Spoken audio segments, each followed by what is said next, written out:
Delhi land pooling policy, what is it? What promise did it hold for the citizens living in the capital of the world's largest democracy?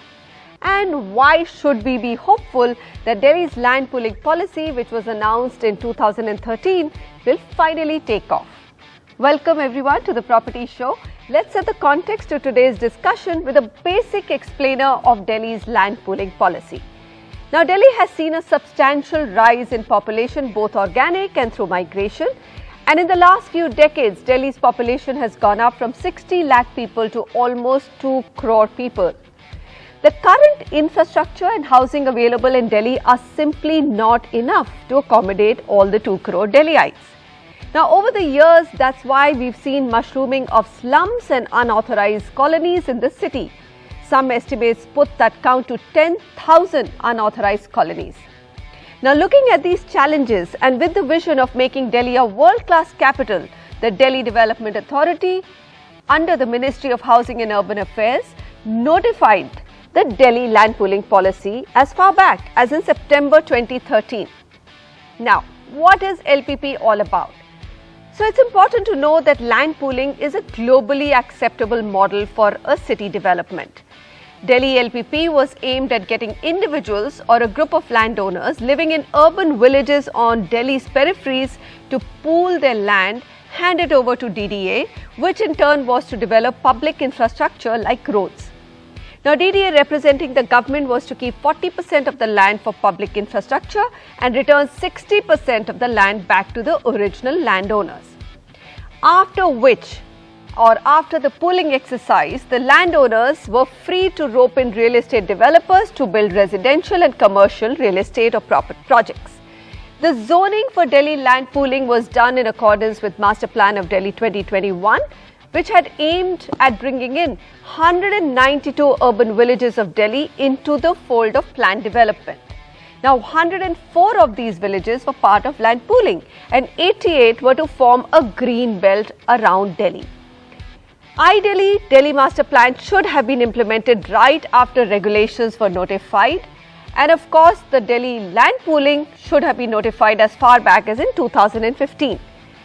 Since then, though, policy itself has seen revisions and the last one was released in 2018, which again failed to take off. Now, though, there is a buzz, or let's say some excitement in the air. Vinay Kumar Saxena has been appointed as Delhi's new Lieutenant Governor and Manoj Joshi has taken charge as Secretary, Ministry of Housing and Urban Affairs. Now, both these administrators we hear are extremely keen to get LPP or Delhi land pooling policy off the ground. Now, what are the thorny issues which need a resolution to make the policy viable? Joining me are Gaurav Jain, Vice President North NAREDCO and MD Samyak Properties. Also with us is Bhupender Bazad, President at Delhi Master Plan Committee, and Ramesh Menon, Director, Certes Realty. Gentlemen, thank you very much for joining me. And Ramesh, I am not going to go back to why the policy did not take off because, there's no point in delving in the past. My question to you now is that I believe deliberations have happened, meetings have happened, suggestions have been given.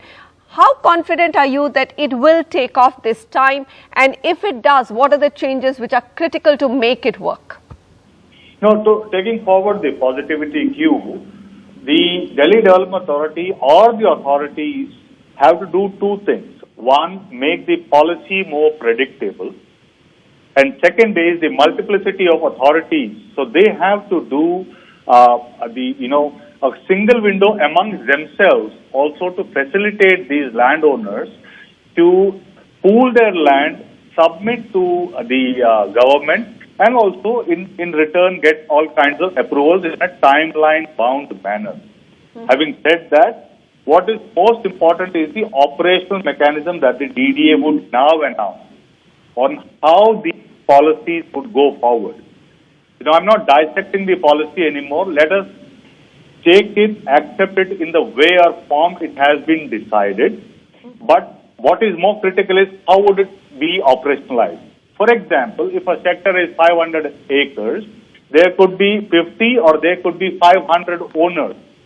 How do we plan to bring them all together?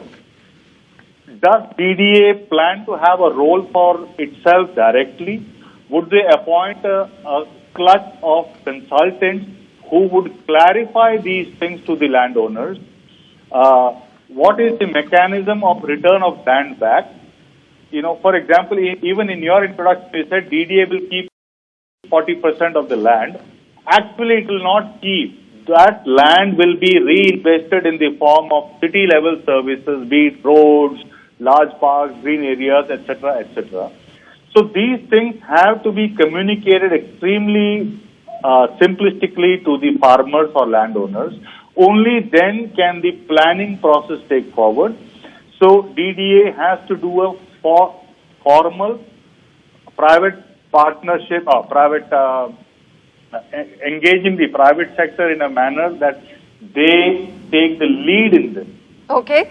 Ramesh, what I'm hearing from you is that the operational issues are probably much larger than any issues with the policy itself in its current form. Bhupender, aap isse sehmat hai that what you need is just operational efficiency from DDA and maybe, private capable agencies to be appointed to take this land pooling policy forward? Or do you believe that there are changes itself which are needed in the policy to make it work? Because if I'm looking at the fact that, very few farmers, only 1/3 farmers have even tendered their land any time that it's been kept open, that's not very encouraging. It doesn't seem like farmers are dying to come forward and give up their land. Partly मैं रमेश भाई की बात से काफ़ी सहमत हूँ, लेकिन उन्होंने जैसे बताया कि ऑपरेशनलाइजेशन होना बहुत इम्पोर्टेंट है इसके अंदर, जो कि नीट एंड क्लीन पॉलिसी हो और ऑपरेशनलाइजेशन में कहीं पर कंट्राडिक्टरी ना हो. एक्चुअली पॉलिसी जो बनी हुई है इसमें कहीं ना कहीं कंट्राडिक्शंस हैं पॉलिसी के अंदर ही. तो अभी 6 पॉइंट एजेंडा हमने दिया है कि ये तुरंत में किए जाने वाले, और 3 से 4 पॉइंट्स हैं जो हम बाद में ये करने के तुरंत बाद उसको इम्प्लीमेंट करना शुरू करते हैं. तो उसमें जो टेक्निकल ग्लिचेस हैं, लाइक कनेक्टिविटी के लिए UER2 को उसके अंदर से NHI को नहीं दिया गया, जो कि सिर्फ P1 जोन और N जोन के अंदर ही है. अनदर पॉइंट्स हैं जैसे कि DD एक्ट के अंदर change, amendment in DD act, जो कि टेक्निकली शेयर होल्डिंग, जो ज्वाइंट शेयर होल्डिंग है या कंसोर्शियम के कंसोलिडेशन नहीं हुई है, स्टैंप ड्यूटी अट्रैक्ट कर रही थी हमारे को ऊपर, जो लैंड ओनर लैंड देते थे उसके बाद वापस देते उसके ऊपर स्टैंप ड्यूटी अट्रैक्ट कर रही थी.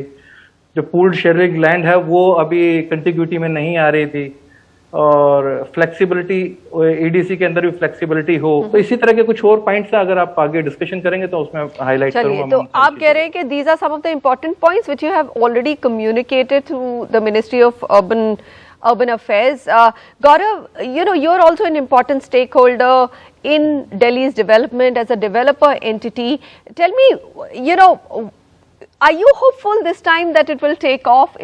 Are we, getting excited for no reason, or do we really believe that the new administrators have that capacity, capability and attention to make Delhi land pooling policy happen?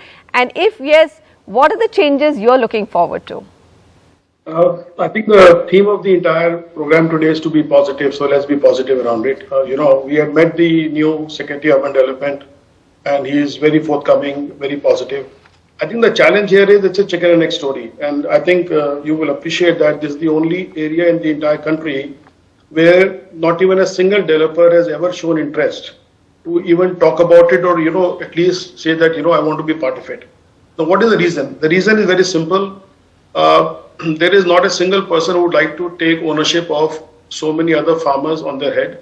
Earlier policy, the first one which came out or came out in 2006 onwards, gave you an option of 5 acres and 50 acres, and that was something which any developer can easily do. We had met Honorable Secretary as well as Mr. Manish Gupta, who is the Vice Chairman DDA, and various other officials of DDA. And we had mooted a simple proposal: why don't you let a developer collect 100 acres like it used to be done in Haryana once upon a time, and then he can tie with all the farmers, buy the land, do a collaboration, then come to you to take a license. Now, the moment it becomes 200 sectors, multiply with 300 acres each, you're looking at 60,000 acres of land coming into a single bullet for development in Delhi. I think it's a stupendous task. So we have given them a couple of options. A, reduce the land for which I can get the license to 100 acres. 50 acres would be the right size, but let's say 100 acres. The good thing which is happening in the current policy, they are now letting us do the plotted development. So that's a very positive point. Now look at in last 1 year in the entire NCR region, plot sales have exploded like there's no tomorrow. Rates have gone literally double. So, Delhi has become like the only place in the entire country where we are still growing wheat, sarso and, various vegetables, whereas places like Gurgaon and Ghaziabad, they have become the cosmopolitan in the urban center, which we are saying they are rivaling with New York and the London, of this world. I assure you, there will be 50 developers outside DDA office tomorrow to take licenses. And that is not, I'm saying it myself. We've had enough discussion among the NAREDCO members, and they keep pushing it back to me that Gaurav, you're pushing for this thing, but how can I work here? What is the policy? And when we are at fault to explain to them, see, developers are smart entities. They can smell things when, it is not even in the infancy stage. It is still being thought about. So the moment this policy has been on the drawing board, has been in the planning stage, has been executed so far, and not a single person is coming to put a single rupee over here, I think this shows the flaw that is the so-called 70%. Imagine 70% contiguous land, 350 acres or 300 acres as Ramesh says, the 500 acres if you look at it. There is no mechanism. And then so many people are coming to you and what they're asking you to do is, who will develop my land first? I'll develop my 50 acres or your 350 acres also becomes the challenging question thereafter. There is absolutely, whether I'm buying it through the farmer or I'm doing collaboration with him, the challenge is size cannot be more than 100 odd acres. That's a very huge size of the project. That will itself be a 5,000 crore project if you look at it in a very objective sense. Understood. Ramesh, take on from where Gaurav has left and tell me, he's actually pointed to a very stark reality that look at how Gurgaon has developed or Noida has developed and look where we are in terms of housing stock and just the entire infrastructure. We could have done so much better as a capital. Would you agree that we've got left behind in the race and some of the points that Gaurav has raised, are they valid? Oh yes, absolutely. Delhi is mistaking it for housing. Actually, it's the process of urbanization. We are not just talking about physical infrastructure, we are talking about housing infrastructure, commercial infrastructure, recreational infrastructure and social infrastructure. For every 10,000 people, you need a certain number of schools, certain hospital beds. Where do those come from? So, if DDA is trying to shirk away its responsibility or other departments are hiding behind the various laws. For example, the Revenue Department practices Delhi Land Reform Act 1954. MCD is covered under the MCD Act. DDA is covered under DDA Act. A lot of the tenets of these acts in the context of Delhi Masterplan 2041 are redundant, are useless. For example, if there are 500 owners owning 50 acres, so are they owning 1/10 of their own land? How do they participate in the development process with different developers, etc., etc., etc.? There are multiple legal issues. So DDA should take ownership and say, hey, if developers are willing to invest, if institutional capital is willing to come in, we will facilitate, but we will not be adjudicating you because they have to let go the control. You cannot scare the investor and expect them to come in and invest capital with an exposure of at least 10 to 20 years. Point taken. Gentlemen, hold your thought. We're going to come back. So what I'm hearing is that the role of DDA has been to act as a facilitator for all stakeholders, but there are multiple stakeholders to begin with when it comes to Delhi's development, and DDA itself has probably not been able to keep up its promise of even a single window clearance or the facilitator role. We'll come back to get the solutions to what will it take to get the Delhi land pooling policy off the ground. Stay with us.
land pooling policy has been stuck for almost a decade, but now there is some expectation because stakeholders have been meeting. Ministry of Housing and Urban Affairs, we also have DDA in the picture.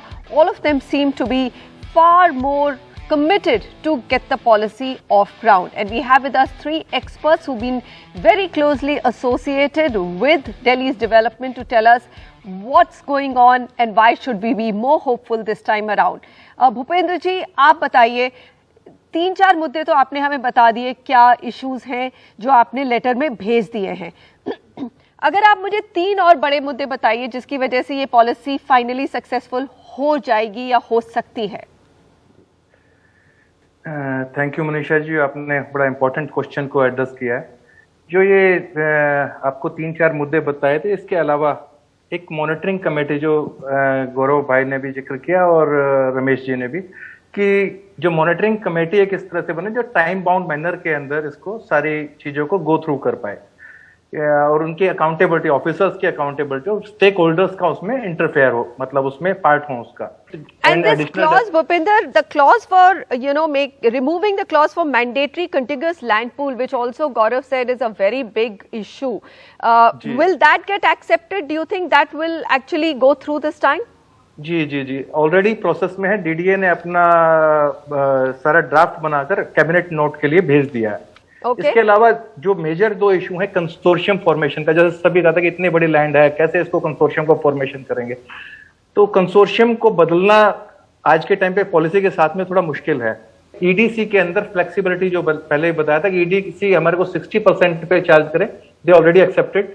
और जितने sectors हैं इनके अंदर अभी 3 sector, 2.5 sector का इन्होंने notice दिया है, मगर 17 से 18 सेक्टर जो 70% थ्रेशोल्ड क्रॉस कर चुके हैं. चलिए, तो आपको लग रहा है कि some of the demands that you asked for are already under consideration. Gaurav, you want to come in here. You've heard what Bhupender said. He's very hopeful. Where are your, let's say, doubts that this may not happen? The best thing is there are no doubts. I think. Okay. I'm glad to hear that. All 4 of us are on the same frequency. The point is here there is absolutely no reason why the land pooling policy will not be a success, except the fact that the stakeholder have to give one answer. Who is the developer who's coming to be a consortium member, who's coming to say that I want to be the developer here? But that is one question I've asked both my august friends here. I've asked in various discussions. Now, if that is not happening, how can anybody say that it is getting developed? It is not developing. Now, second question. L zone, Chawla, UER is being seen there. Gurgaon next door, you can see the plots and the flats coming up at a rate which is not even funny. Now the only point is, my request to everybody is, don't get into the complications. Just get the work started by telling the people who matter, give one person a permission to start the work and it will automatically become good. There is nothing here. EDC, IDC, we all have been paying for. ADC, IDC, government will charge. I cannot stop them. You cannot stop them. The point here also is, Gurgaon now has an FSI on an average on the TOD part of it, nearly 300. I can even do the TDRs. I can buy open space land and transfer it. So people are doing FSI to the extent of even 350 on most of the projects. Noida already had a FSI of 300 on the plan. Here the net land, and I think both my friends can give you an answer, is not even getting FSI 150. Are we in a retrograde policy or we are getting a progressive policy? FSI is the only thing which can make the whole thing become less expensive and viable. Unfortunately, Gaurav, we have run out of time completely. I don't think I can toss that question to the other panelists on what they want from the how much FSI do they want? But points taken that you may have a consortium structure, but who in the consortium will actually negotiate with the developer? That's an important one. The Delhi Land Act also is redundant, isn't that, Ramesh? Was that your point? Legal is one point. All I say is make the land investment worthy. If only 30% of any land assumption, any sector has come into or been pooled in for development, what happens to the 70? So to draw investment, make Delhi investment worthy. Rest of the things are fine. I agree with everybody else that it has to be pragmatic and it has to be very predictable. Notifications can come in, changes can be brought in, but at least make Delhi investment worthy. And let's get started. Let's get started. I think that's the big important message. Let's hope we hear something from the cabinet and, have some shape and form to Delhi land pooling policy. Gentlemen, thank you very much for joining me. We've completely run out of time, but goodbye. It's a long conversation, a little complicated, but we just need to end by saying that it's a fantastic policy if it takes off for Delhi's development and growth.